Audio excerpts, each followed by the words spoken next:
फिर कुछ दिनों तक मैंने बिंदा को घर आंगन में काम करते नहीं देखा।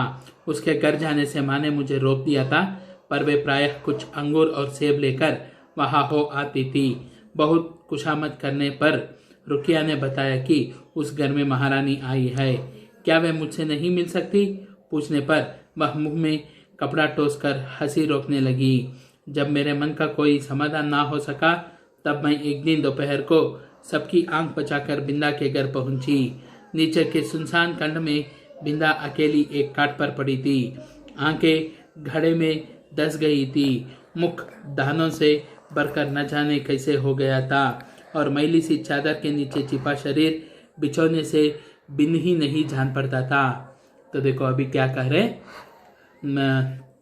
बिंदा को तो माँ ने तिल का तेल सब लगा कर भेजा था।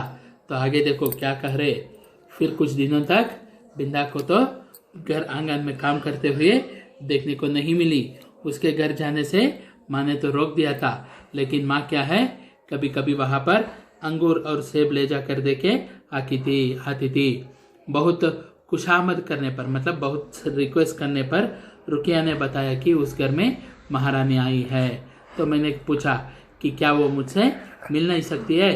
तो वो अपने हंसी को रोकने के लिए कपड़े को मुंह से लगा के चली गई। मुझे तो समाधान नहीं हुआ। तो क्या हुआ, एक दिन दोपहर को सबकी नज़र बचाकर मैं बिंदा के घर में गई। वहाँ पर नीचे का फ्लोर में सुनसान, मतलब खाली फ्लोर में सिर्फ बिंदा एक काट पर सोई हुई थी। उसकी आंखें अंदर चली गई हो ऐसे हो गया था। मुंह पर पूरा दाने आ चुके थे, और वो जो ब्लैंकेट ओढ़ के सोई थी, ऐसा लगता था ब्लैंकेट में और उसमें कोई फर्क ही ना पड़ रहा था। डॉक्टर, दवा की शीशियाँ, सिर पर हाथ फेरती हुई माँ और बिछौनी के चारों चक्कर काटते हुए बाबूजी के बिना भी बीमारी की अस्तित्व है, यह मैं नहीं जानती थी। इसी से उस अकेली बिंदा के पास खड़ी होकर मैं चकित सी चारों ओर देखती रह गई। बिंदा ने ही कुछ संकेत और कुछ अस्पष्ट शब्दों में बताया कि नई अम्मा मोहन के साथ ऊपर के खंड में रहती है, शायद चेचक के डर से। सवेरे शाम भरोनी आकर उसका काम कर जाती है। तो देखो क्या कर रहे, डॉक्टर जी, दवाई की शीशियाँ, सिर पर हाथ फेरती हुई माँ, बिछौनी के चारों ओर चक्कर काटते हुए बाबूजी, इन सब के बिना बीमारी होती है, ये तो मुझे पता नहीं था। इसीलिए वो अकेली बिंदा जो थी, उसके पास खड़ी होकर मैं चकित सी चारों ओर देख रही थी। तब बिंदा ने ही कुछ संकेत करते हुए स्पष्ट शब्दों में बताया कि अम्मा और मोहन जो है वो ऊपर के फ्लोर में रहते हैं, शायद चेचक के डर से। चेचक मीन्स स्मॉल पॉक्स। सवेरे शाम बरौनी नौकरानी जो है वो आकर मेरा काम करके चली जाती है। फिर तो बिंदा को देखना संभव ना हो सका, क्योंकि मेरे इस आज्ञा उल्लंघन से माँ बहुत चिंतित हो उठी थी। तो देखो क्या करे, फिर तो बिंदा को देखना संभव नहीं हुआ, क्योंकि मैं जो ये आज्ञा उल्लंघन की थी, इससे माँ मेरे ऊपर बहुत ही चिंतित हो चुकी थी। एक दिन सवेरे ही रुकिया ने उनसे न जाने क्या कहा कि वे रामायण बंद कर बार बार आंखें पोंछती हुई बिंदा के घर चल दी। जाते जाते वे मुझसे बाहर ना निकलने का आदेश देना नहीं भूली थी। इसी से इधर उधर से झांक कर देखना आवश्यक हो गया। रुकिया मेरे लिए त्रिकालदर्शी से कम ना थी, परंतु वह विशेष अनुनय विनय के बिना कुछ बताती ही नहीं थी, और उससे अनुनय विनय करना मेरे आत्मसम्मान के विरुद्ध पड़ता था। तो देखो क्या हुआ, एक दिन सवेरे रुकिया आकर माँ से क्या बोली है तो पता नहीं, लेकिन रामायण जो पढ़ रही थी माँ, उसको बंद करके अपनी आंखें पोंछती हुई बिंदा के घर चल गई। लेकिन जाते समय मुझे बाहर ना निकलने का आदेश देना भूली नहीं। इसी से क्या है, मुझे इधर उधर झांक कर देखना ही आवश्यक हो गया। रुकिया जो है वो तो त्रिकालदर्शी, मतलब सब कुछ बताने वाली थी, लेकिन क्या है, उसको विशेष रीति से मनाना पड़ता था, तभी वो कुछ बताती थी। लेकिन उस तरह विशेष रीति से उससे अनुनय विनय करना मेरे लिए आत्मसम्मान के विरुद्ध था। अतः खिड़की से झांक कर मैं बिंदा के दरवाजे पर जमा हुआ आदमियों के अतिरिक्त और कुछ न देख सकी, और इस प्रकार की बीर से विवाह और भारत का जो संबंध है उसे मैं जानती थी। तब क्या उस घर में विवाह हो रहा है, और हो रहा है तो किसका, आदि प्रश्न मेरे बुद्धि की परीक्षा लेने लगे। तो देखो क्या कह रहे, इसी कारण से मैं खिड़की से झांककर बिंदा की दरवाजे पर जमे हुए आदमियों के सिवा और कुछ देख ना पाई। और ऐसे आदमी कब जमा होते हैं, भारत में विवाह के संबंध में ऐसे लोग आते हैं, ऐसे मैं जानती थी। तो मैं सोचने लगी, तो क्या उस घर में विवाह हो रहा है, और अगर हो रहा है तो किसका, आदि सब प्रश्न मेरे बुद्धि को परीक्षा लेने लगे। पंडित जी का विवाह तो तब होगा जब दूसरी पंडिताइन चाची भी मरकर तारा बन जाएगी, और बैठ न सकने वाले मोहन का विवाह संभव नहीं। यही सोच विचार कर मैं इस परिणाम तक पहुंची कि बिंदा का विवाह हो रहा है और उसने मुझे बुलाया तक नहीं।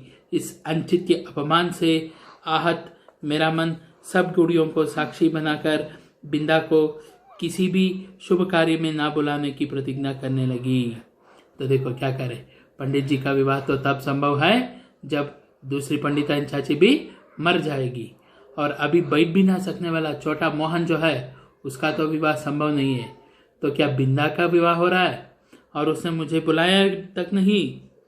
ये सोचकर मैं अपनी सारी गुड्डे गुड़ियों के साथ प्रतिज्ञा लेने लगी कि अब बिंदा को किसी भी शुभ कार्य में नहीं बुलाऊंगी। कई दिन तक बिंदा के घर झांक झांक कर जब मैंने माँ से उसके ससुराल से लौटने के संबंध में प्रश्न किया, तब पता चला कि वह तो अपनी आकाशवासिनी अम्मा के पास चली गई। उस दिन से मैं प्रायः चमकीले तारे के आसपास फैले छोटे तारों में बिंदा को ढूंढती रहती, पर इतनी दूर से पहचानना क्या संभव था। तो देखो क्या कह रहे, कई दिनों तक मैं तो बिंदा के घर झांक झांक कर देख रही थी, लेकिन उसकी पता नहीं चला। तो मैंने माँ से पूछा कि वो ससुराल से कब लौटेगी। तब माँ ने बताया कि वो तो अपनी पुरानी अम्मा जो है चमकीला तारा आकाशवासिनी, उसके पास चली गई। तब से मैं चमकीले तारे के आसपास छोटे तारे जो होते हैं उसमें बिंदा को ढूंढने लगी, पर इतनी दूर से पहचानना क्या संभव है करके बोले। तब से कितना समय बीत चुका है, पर बिंदा और उसकी नई अम्मा की कहानी शेष नहीं हुई। कभी हो सकती है या नहीं, इसे कौन बता सकता है। तो देखो क्या कह रहे, तब से मैं तो बहुत समय तो बीत चुका है, लेकिन बिंदा और उसकी नई अम्मा जो है उसकी कहानी वहीं पर रुक गई है। मतलब ऐसे कहानियाँ बहुत सारे होते रहे हैं, कभी ये खत्म होगा या नहीं इसे कोई बता नहीं सकता। So students, with this we have completed Binda lesson. Now the next lesson which is there for you people is Baba Saheb Ambedkar. इस बाबा साहेब अम्बेडकर को शांति स्वरूप बौद्ध ने लिखा है। यहाँ पर बाबा साहेब की बाल्यावस्था से लेके उनकी अंत तक की कहानी जो है उसको संक्षिप्त रूप में दिया गया है, लेकिन यहाँ पर बहुत कुछ सीखने पर, बहुत कुछ लड़ने पर, भारत की संविधान की रचना करने पर भी अंत में बाबा साहेब अम्बेडकर जो है वे अपने अंतिम दिनों में जाकर अपने 10 लाख फॉलोअर्स के साथ जाके बौद्ध धर्म को स्वीकार कर देने की जो बात है ये हमें अचरज में डालती है।